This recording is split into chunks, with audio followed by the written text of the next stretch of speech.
Hai friend netizen di seluruh Indonesia dimanapun kamu berada yang kadang komentarnya luar biasa. Ketemu lagi bersama kami di Yeni Channel, pastinya channel yang sangat informatif dan juga akan menambah pengetahuan Anda. So, kali ini jangan kemana-mana, kita akan membahas topik-topik menarik yang ada di seluruh dunia. Berbagai kesiapan terus dimatangkan pemerintah jelang gelaran KTT G20 di Bali pada bulan November mendatang, baik dalam bidang infrastruktur maupun bidang kesehatan. Pemerintah berupaya untuk menyiapkan segala hal, karena kali ini Indonesia menjadi tuan rumah dari KTT G20. Oleh karena itu, tidak boleh ada kekurangan dalam persiapan tersebut.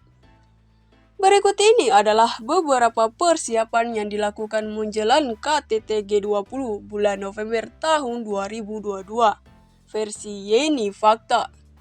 So, jangan kemana-mana, tetap stay tune di channel Yeni Fakta. Karena bersama Yeni Fakta, kita akan mendapatkan informasi dan pengetahuan dari seluruh dunia. Yang pertama, pembangunan infrastruktur Bali. Kementerian Pekerjaan Umum dan Perumahan Rakyat atau PUPR terus melakukan pembangunan infrastruktur di Bali. Salah satunya adalah pembangunan terminal WIP Bandara Gusti Ngurah Rai untuk mempermudah akses tamu KTT G20. Dalam tinjauan ke lokasi, Luhut mengatakan bahwa terminal WIP Bandara Ngurah Rai nantinya akan digunakan sebagai parkir pesawat dan tempat kedatangan para pejabat tinggi negara yang menjadi bagian presidensi G20 Indonesia. Yang kedua, penghijauan masif. Sebagai tuan rumah pada KTT G20, beberapa infrastruktur di Provinsi Bali sedang dan telah dilakukan peningkatan dengan tetap memperhatikan aspek lingkungan.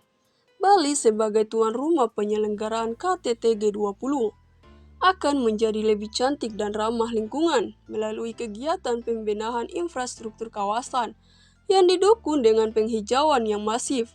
Kata Menteri Basuki, penataan kawasan ini ditargetkan rampung pada akhir September 2022.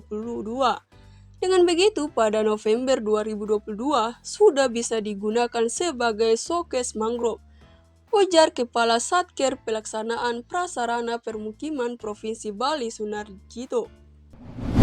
Yang ketiga, PLN menyediakan SPKLU, Stasiun Pengisian Kendaraan Listrik Umum.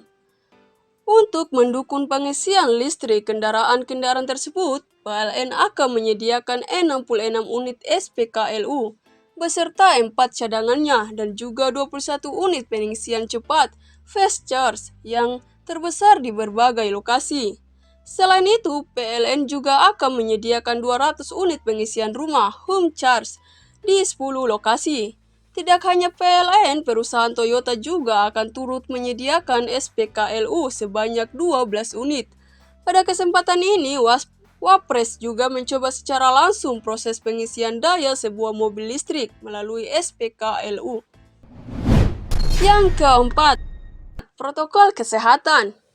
Protokol kesehatan, Kemenkes telah menyiapkan satu dokumen protokol kesehatan yang nantinya digunakan sebagai pedoman bagi para delegasi KTT G20. Pedoman ini akan menjadi acuan pelaksanaan KTT, mulai dari kedatangan selama acara hingga kepulangan peserta. Saat ini pedoman masih dalam pengembangan dan ditargetkan draft final akan rampung Agustus 2022. Yang kelima, surveillance. Seiring munculnya subvarian BA4 dan BA5 di Indonesia, Kemenkes telah melakukan penguatan surveillance guna mencegah kenaikan kasus COVID-19. Penguatan tersebut dilakukan dengan memperkuat 3T, pemeriksaan antigen kepada setiap delegasi serta menyiapkan infrastruktur surveillance berupa alat mesin whole genome sequencing atau WGS di Universitas Udayana, Bali untuk mempercepat pemeriksaan sampel. Sebelum acara nanti di bulan September atau Oktober akan dilakukan surveillance untuk melihat karakteristik penularan COVID-19 di Bali. Kata Menkes, selama acara kita juga sediakan tes antigen untuk pendamping para delegasi, lalu harus daftar pakai barcode yang terhubung ke Peduli Lindungi. Ini untuk memastikan semua sehat.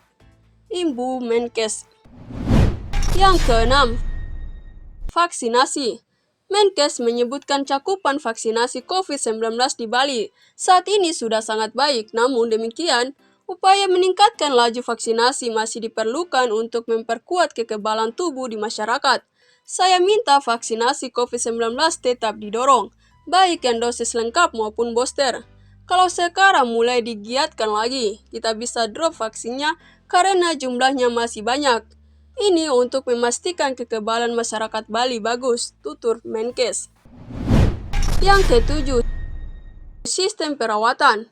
Sebanyak 5 RS telah disiapkan untuk rujukan pelayanan kesehatan KTT G20, di antaranya RSUP Sanglah, RSUD Bali Mandara, RS Silom, RS BIMC Nusa Dua, dan RS Universitas Udayana. Selain rumah sakit rujukan, juga disiapkan fasilitas kesehatan di setiap hotel yang dijadikan lokasi pertemuan G20. Semua sudah kita koordinasikan supaya mempersiapkan diri menghadapi KTT. Dokter-dokter perlu juga sudah kita siapkan kalau perlu kita terbangkan langsung dari Jakarta untuk memastikan semua siap pada Oktober nanti. Pungkas Menkes. Demikianlah ulasan tentang persiapan yang dilakukan menjelang KTT G20 bulan November 2022 versi Yeni Fakta. Semoga ulasan kali ini memberi informasi dan pengetahuan tambahan untuk kita semakin lebih baik. Jangan lupa untuk subscribe, like, comment, and share, dan nonton terus channel Yeni Fakta. Karena bersama Yeni Fakta, kita akan mendapatkan informasi dan pengetahuan dari seluruh dunia.